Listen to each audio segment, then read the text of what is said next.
The broken shark of the lagoon. The ocean stretched out endlessly under the golden morning sun, waves rolling lazily toward the horizon. Beneath the glittering surface, the water was alive with color and light. Schools of tiny fish darted like living jewels, sea turtles drifted slowly on the currents, and bright coral waved gently like a garden tended by the sea itself. In the middle of this underwater paradise swam Coralie, a fish unlike any other. Her scales shimmered with every shade of the rainbow, ruby red, sapphire blue, emerald green, and glimmers of gold that caught the sunlight like tiny mirrors. Every time she moved, her colors rippled outward, casting a warm glow that made the sea feel brighter, safer, and somehow more magical. Coralie was known across the reefs as the Rainbow Guardian, though she never thought of herself as a guardian at all. She simply liked helping others, guiding baby turtles to safety, sharing stories with the shy seahorses, or bringing food to the older crabs who moved a little slower than they used to. That morning, as she glided gracefully between towers of coral and waving seaweed, she noticed something unusual. A shadow lingered near the edge of the reef. The mysterious shadow. Coralie slowed down, her fins moving softly to keep from startling whoever, or whatever, it was. She tilted her head, her big round eyes full of curiosity and concern. "Hello?" she called gently, her voice carrying through the water like the tinkling of tiny bells. "Is someone there?" From the shadows came a faint reply, rough and trembling. Hello." Coralie swam a little closer, and as the dimness parted, she saw him, a shark, larger than any creature nearby. His once powerful body slumped low, his gray fins drooping instead of slicing confidently through the water.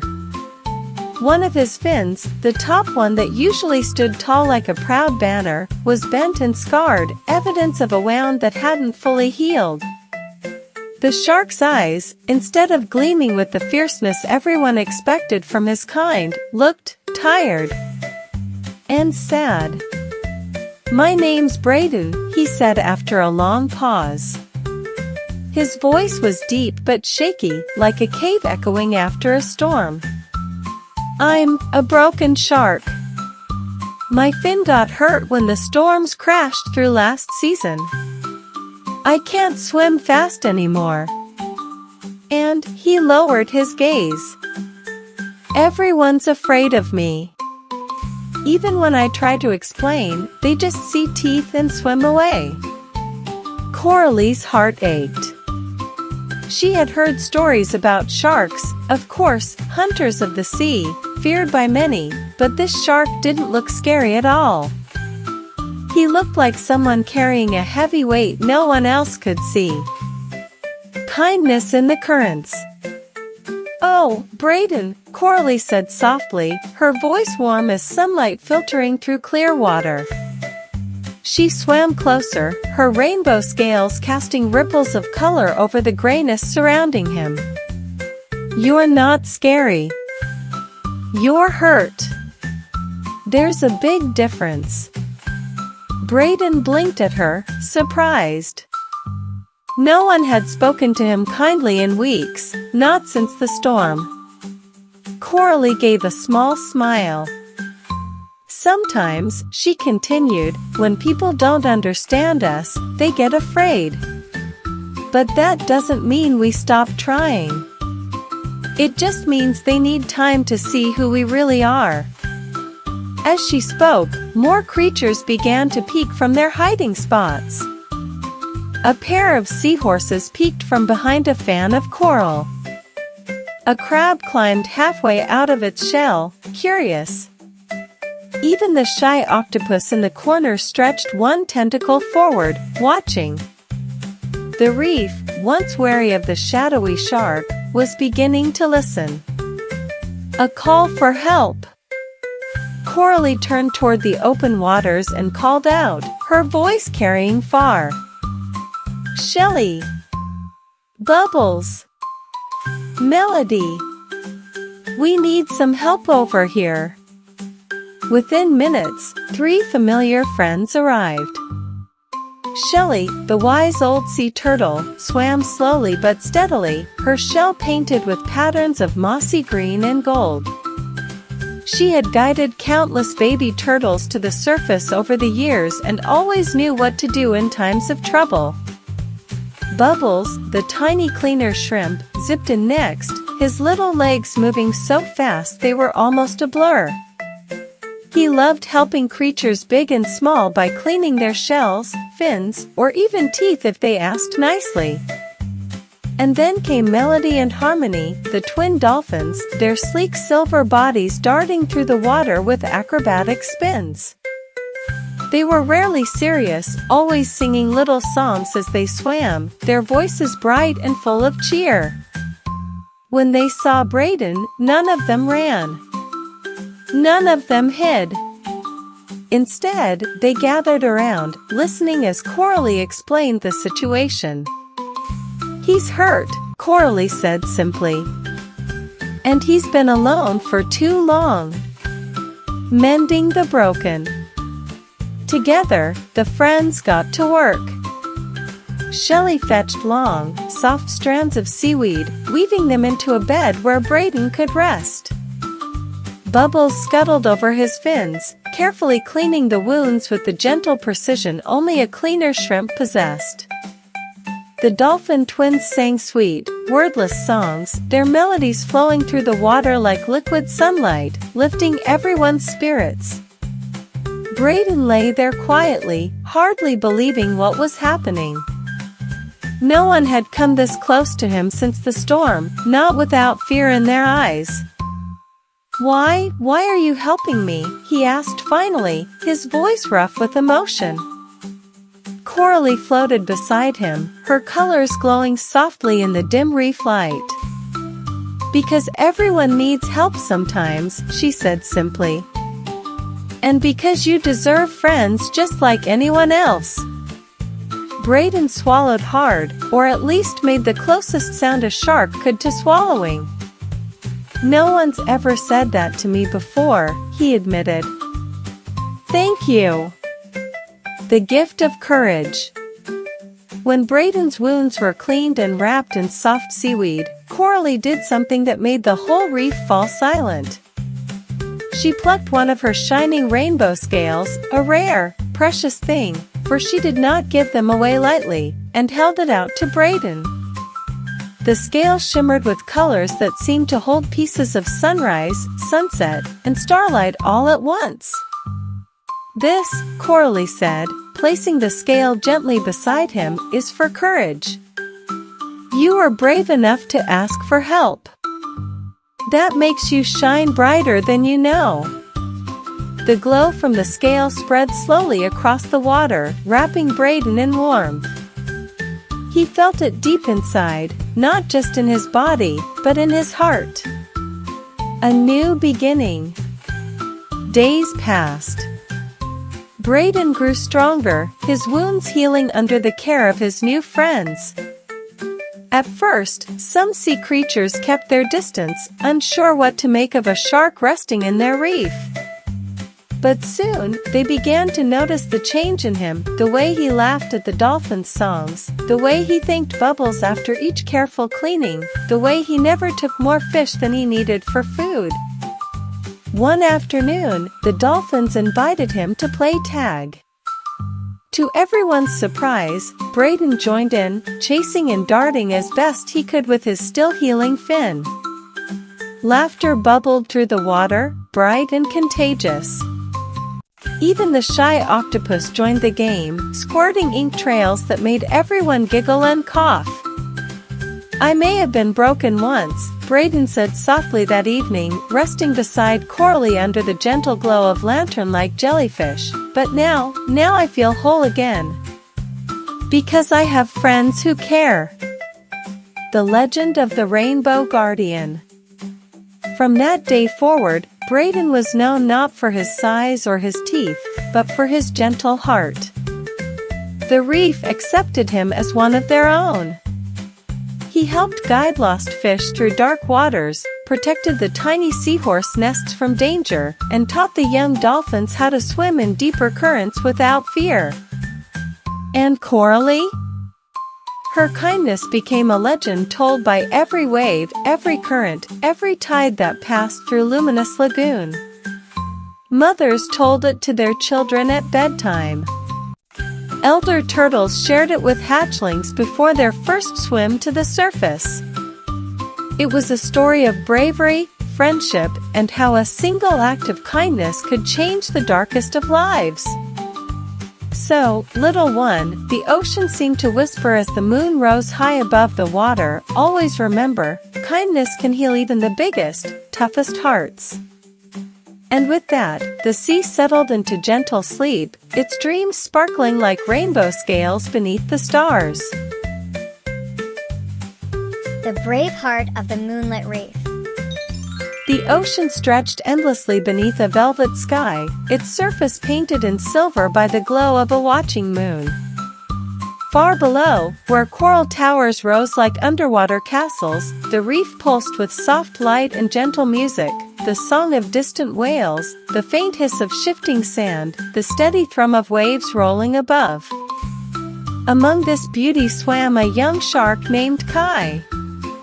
Kai wasn't like the other young sharks who darted through the water in sleek, perfect lines. He bore a small but lasting wound, a tear along his left fin, a jagged reminder of a storm that had swept through Moonlit Wraith the previous season. When he glided through the water, the others were faster. They twirled in spinning dances above the coral gardens, dove through rings of drifting seaweed, and leapt toward the surface where the moonlight kissed the waves. Kai could only watch, keeping pace as best he could, his movements careful, deliberate. Sometimes, when he swam too slowly or tired too quickly, the others whispered behind him.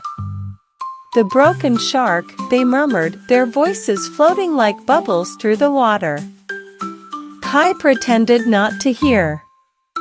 He smiled when they raced past, even cheered when they flipped and spun in shimmering displays of speed.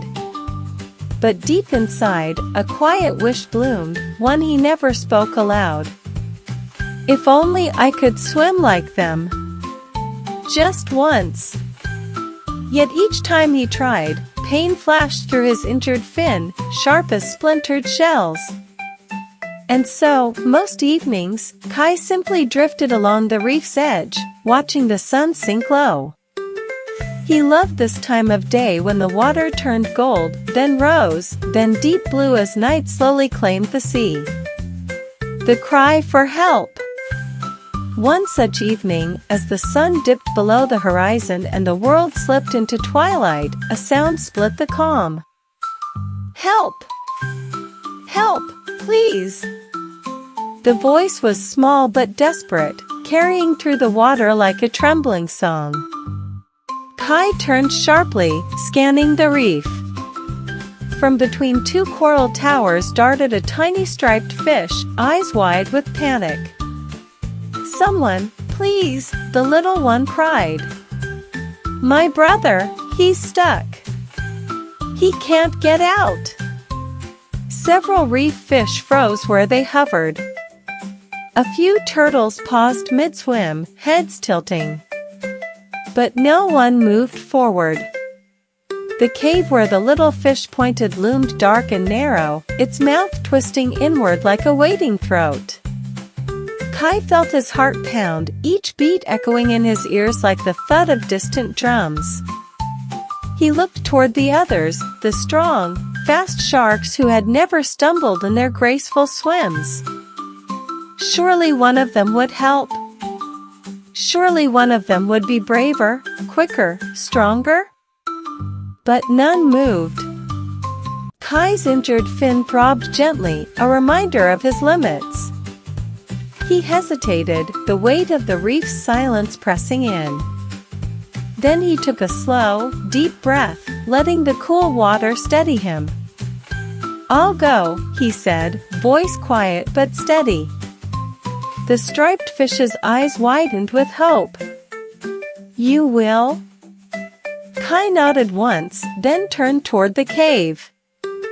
It seemed larger now, shadows stretching long and dark as he swam closer. But the frightened call of the trapped fish guided him like a lighthouse beam cutting through fog. Into the darkness. The entrance yawned before him, cold and still.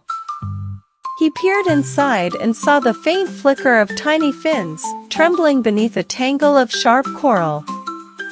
"Don't worry," Kai called softly, forcing calm into his voice.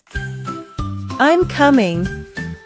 The little fish inside gave a tiny, fearful wiggle. Kai moved slowly, careful not to stir up sand or snap loose bits of rock that might fall and make things worse. The cave walls pressed close, brushing his sides. His torn fin ached where the rough coral scraped against it, but he ignored the sting. Almost there, he murmured, more to himself than anyone else. When he reached the trapped fish, he saw how badly the coral branches held him. Sharp edges had twisted around his tail like prison bars. "It's okay," Kai said gently. "We'll get you free." He nudged one branch, then another, testing how tightly they held. Some cracked away easily, drifting upward in lazy spirals. Others refused to move, their edges scraping his snout when he pushed too hard. The trapped fish whimpered softly. "Shoo," Kai soothed. "I know it hurts. Just a little longer." Bit by bit, he worked. His own fin throbbed each time he strained against the coral, but he kept his movements slow and steady. He remembered how the dolphins taught their young to swim through narrow spaces, patience first, speed later. At last, one final push sent the last piece of coral snapping free. "You're out," Kai whispered, relief flooding his voice. "You're safe now." The tiny fish darted forward, free at last, his stripes flashing as he swam circles around Kai in dizzy joy. The ocean's applause. They emerged from the cave together, the little one leading the way. Outside, the reef had grown still, dozens of eyes watching the darkness where they had vanished. When they appeared, a cheer rose through the water. Sea turtles slapped their flippers together, sending clouds of bubbles drifting upward. Dolphins leapt high above the reef, spinning before splashing back down in fountains of silver spray. Even the shy octopus peeked from his rocky den, waving one long arm in what might have been applause. The striped fish raced to his waiting brother, the two of them swirling in happy circles before swimming back to Kai. "Thank you," they squeaked together, voices high and bright. Kai felt warmth spread through him, chasing away the chill of the cave. Around him, the other sharks hovered, eyes wide with something he hadn't seen before, respect. One of them, a sleek gray swimmer named Riku, finally spoke. "You're not broken, Kai," he said slowly. "You're brave. Belonging." Word of Kai's courage drifted through the reef like a rising tide. By nightfall, fish of every color and size had heard. Some swam by to offer thanks, others simply looked at him with new eyes, their usual whispers replaced by quiet admiration. For the first time since the storm, Kai felt something bloom inside him, not the small, aching wish to be like the others, but a steady warmth of belonging. The little striped fish swam circles around him, giggling as they darted between his fins. Dolphins sang songs about heroes beneath the moonlight. Even the old sea turtle offered a slow nod, the highest sign of respect she ever gave. Kai didn't feel faster. He didn't feel stronger. His fin still bore its tear, and swimming would never come as easily as it did for others. But tonight, none of that mattered. Moonlight and courage. As the reef settled into quiet, Kai drifted near the edge where the water opened wide toward the horizon. The moon hung above, painting the waves in silver. He thought about the cave, the fear, the moment when he almost turned back. He thought about the little fish now safe with his family, the cheers of the reef, the word Riku had spoken, brave. Maybe courage wasn't about strength or speed.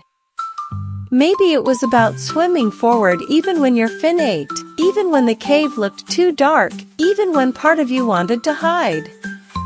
He smiled at the thought, a slow, peaceful smile that seemed to settle deep in his heart.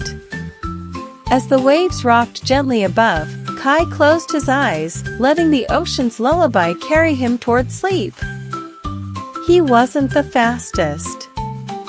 He wasn't the strongest.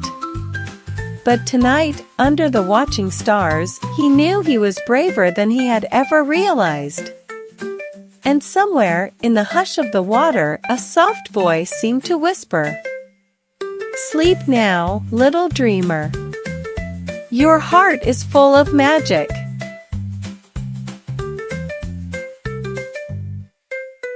Melody of the Shimmering Sea. In the tranquil embrace of Sapphire Bay, where sunlight danced upon waves like 1,000 scattered diamonds, there lived a young and spirited fish named Lyric. Her scales shimmered with shades of gold and crimson, a living mosaic that caught the light every time she swam. The entire bay knew her, not just for her dazzling colors but for the song in her heart, a melody that seemed to flow as naturally as the tides themselves. It was early morning, and the ocean stretched in all directions, an endless canvas painted with hues of turquoise and jade. As the first rays of sunlight pierced the gentle waves, schools of fish glimmered like falling stars beneath the surface. Coral towers, shaped by centuries of time, stood proudly on the ocean floor, their crevices alive with tiny darting creatures and blooming sea anemones that swayed in the current like dancers awaiting music. Lyric floated near her favorite coral ledge, gazing at the waking world. "Good morning, Sapphire Bay," she sang softly, her voice bubbling like silver bells drifting on a gentle breeze. The words curled through the water, tender yet bright, carrying warmth to every ear that heard them. For Lyric believed mornings were meant to be greeted with music, for music, she often said, made the heart feel lighter and the day brighter. Not far away, her friends had already gathered for what had become their daily ritual. There was Pebble, a clownfish with stripes as bold as his personality, who could never sit still for more than a heartbeat. Elderon, the wise old sea turtle whose shell bore the marks of countless journeys, floated calmly nearby, his deep eyes reflecting years of stories untold. And then there was Marina, a shy little seahorse who admired Lyric secretly, always staying near but rarely speaking first. "Lyric!" Pebble called, zigzagging through the water like a streak of orange lightning. "You're late. We've been waiting forever." Lyric giggled, swimming gracefully toward them. "Forever?" "Pebble, the sun only just woke up." "Still felt like forever," Pebble said dramatically, making Marina hide a smile behind her tiny fins. "Shall we have our song?" Elderon rumbled, his deep voice slow and steady like the rolling tides. "The bay feels quiet without it." Lyric nodded, clearing her throat as though preparing for the grandest concert in all the oceans. She began softly, each note rising like a bubble toward the shimmering ceiling of water above. "Come swim with me, where the currents flow free. Where sunlight paints treasures for all eyes to see. Where friends gather near, with laughter and cheer. In our coral kingdom, there's nothing to fear." Her voice wrapped around the reef, coaxing every creature to pause and listen. The melody was gentle yet full of life, like the heartbeat of Sapphire Bay itself. Pebble joined in next, his high, playful notes darting through the song like shooting stars. Eldaron followed with a deep, steady harmony, his tone grounding the music like earth beneath a wild wind. Even Marina, hesitant at first, added her delicate whisper of a voice, weaving it like a thin silver thread through the tapestry of sound. As they sang, the bay began to transform. Colorful crabs clicked their claws in rhythm, forming a percussion line along the rocks. Starfish clung to corals, swaying ever so slightly like silent spectators.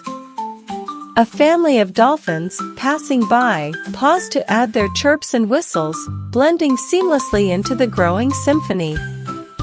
The music spilled into every corner, into the caves where shy octopuses lived, into the swaying kelp forests where seahorses clung with their tails, and even into the darkest crevices where eels peeked out with suspicious eyes before softening at the sound. By the time the song reached its peak, Sapphire Bay felt alive in a way words could barely capture. It wasn't just music anymore, it was a celebration of being, of life, friendship, and the simple magic of sharing a moment together. When the final note faded, silence returned slowly, like evening mist after a storm. That, Pebble announced, was our best one yet. He spun in circles, clearly too energized to stay still. Lyric smiled, but her eyes held a spark of thoughtfulness. Do you think, she began slowly, the world beyond Sapphire Bay ever hears songs like ours? The world beyond? Marina echoed softly. Yes, Lyric said, glancing toward the open sea where the blue waters turned mysterious and deep. Out there, past the coral towers, past the cliffs where sunlight fades. What if someone far away needs a song to brighten their day, the way ours brightens ours? Eldaron's wise eyes followed her gaze. The ocean is vast, little one. There are currents that travel farther than you can dream. Perhaps your song will ride one of them someday. The thought filled Lyric with wonder. But before anyone could say more, a sudden commotion stirred near the edge of the reef. A small fish, silver and trembling, darted toward them. Help! He squeaked. My name's Ripple. My sister's caught in a drift net near the rocks. Without hesitation, Lyric and her friends shot into action. Eldaron led the way with steady strokes, Pebble darted ahead like a flash of orange lightning, and Marina stayed close to Ripple to comfort him. They reached the jagged rocks where, indeed, a young fish struggled against strands of netting tangled among the corals. The more she fought, the tighter it pulled. Pebble tried first, biting at the strands, but they wouldn't snap. Eldaron pushed carefully with his strong shell, loosening one corner. Marina, though small, was clever. She found where the net had snagged and showed Eldaron where to push. Finally, with one last effort, the net tore free, and Ripple's sister swam out, shaken but safe. Thank you, she whispered, eyes wide with relief. See? Pebble grinned, slightly out of breath. Teamwork. Works every time. But Lyric was quiet, thinking again of Eldaron's words. The ocean is vast. That evening, as the sun melted into gold and crimson on the horizon, Lyric sang again. But this time, her song carried something new, an unspoken wish that perhaps, somehow, the melody would find its way beyond Sapphire Bay, across distant currents, to places she had never seen. And maybe, just maybe, someone out there would hear it and know they weren't alone. Because songs, like friendships, she believed, were never meant to stay in one place. They were meant to travel, to touch hearts far and wide, forever and always.